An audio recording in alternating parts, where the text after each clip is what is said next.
मुल्क में बढ़ती महंगाई ने सबको बेहाल कर दिया। झेलम में तामीराती सामान की कीमतें आसमान से बातें करने लगी। गरीब आदमी के लिए घर बनाना भी मुश्किल हो चुका। लागत बढ़ने से बेशतर काम इल्तिवा का शिकार है।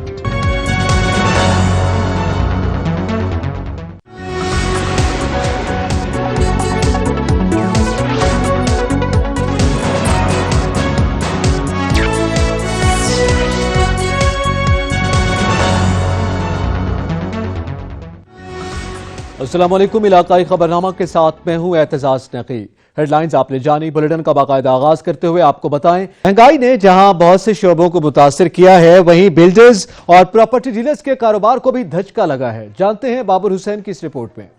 महंगाई ने जहां बहुत सारे शोबों को मुतासर किया है, वहीं बिल्डर्स और प्रॉपर्टी डीलर्स के कारोबार को भी धचका लगा है। हुकूमत नित नई स्कीमें जो कि इन्वेस्टर को पाकिस्तान में सरमायाकारी के लिए मुतारफ करवाती है, वहीं जो पहले से मौजूद कारोबारी हजरात है, नए टैक्सेस और मटेरियल की प्राइस स्टेबल न होने की वजह से बिल्डर्स और प्रॉपर्टी डीलिंग से वाबस्ता शोबा भी मुतासर हो रहा है। हुकूमत की पॉलिसी जो आए दिन तब्दील होती रहती है, जैसे कि कह लें कि सीमेंट का रेट कुछ होता है, सरिया का रेट तब्दील हो जाता है।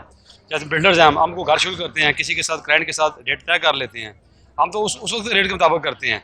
जब एक हफ्ते के बाद रेट बढ़ जाता है तो जाहिर बात है हमें नुकसान होता है। बिल्डर्स और प्रॉपर्टी डीलर्स का कहना है कि हुकूमत हमारे हाल पे रहम करे और नए टैक्सेस और बिल्डिंग मटेरियल की कीमतों को स्टेबल करने के लिए कोई फौरी इकदाम करे, नहीं तो ये सनद भी दम तोड़ जाएगी। कैमरामैन हसनैन अली के साथ बाबर हुसैन, सच न्यूज़, झेलम।